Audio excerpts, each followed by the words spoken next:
a question here by @AFrederick0, struggling to translate Plyocare movements to max intent bullpens. Any advice? So this is actually a commonality that I see pretty much across the board. And just to break it down, is what happens is like we go through our period of like mechanical optimization, whether it be like drill progressions or the identification process of things that we need to work on, and then we kind of get into that progression of solving it.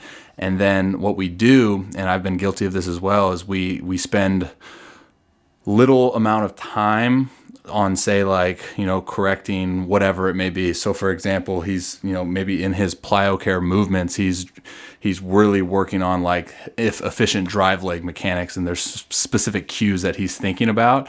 And, when he looks at his Plyocare videos or whatever it may be, he sees like extreme efficiency. And then when he goes over to the bullpen and he's not thinking about anything, he's just throwing max intent, he notices that those deficiencies that he once had creeps up again.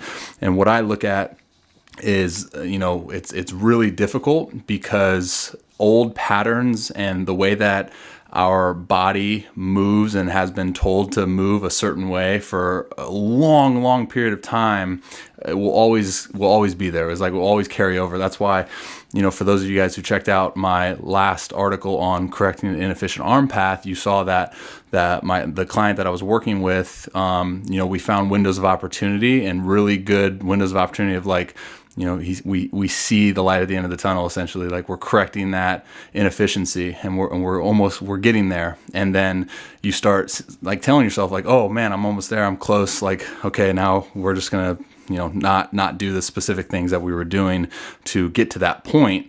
And then those inefficient habits start coming back in. So that's why I'm like super like a huge advocate for setting aside a lot of time with those specific drill progressions before we even go max intent. Like I'm completely comfortable with telling guys nowadays, obviously depending on where they're at in their season or their throwing progressions, like, hey, don't get onto a mound, don't throw off a mound.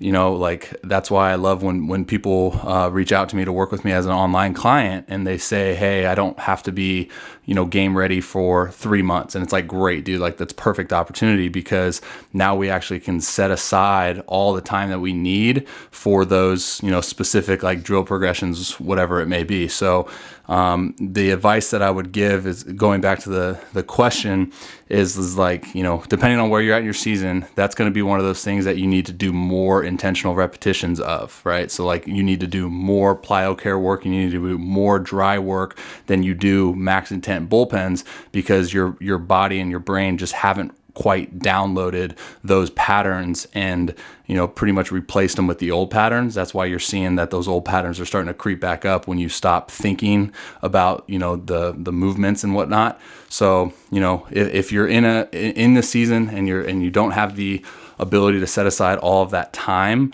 then it's going to be one of those things where you need to do more early work, more dry work, more drill, and just really hammer those home. Spend as much time as you need, like continuously give your brain that input of, hey dude, like this is how we're moving, this is right, start downloading it and let's freaking go.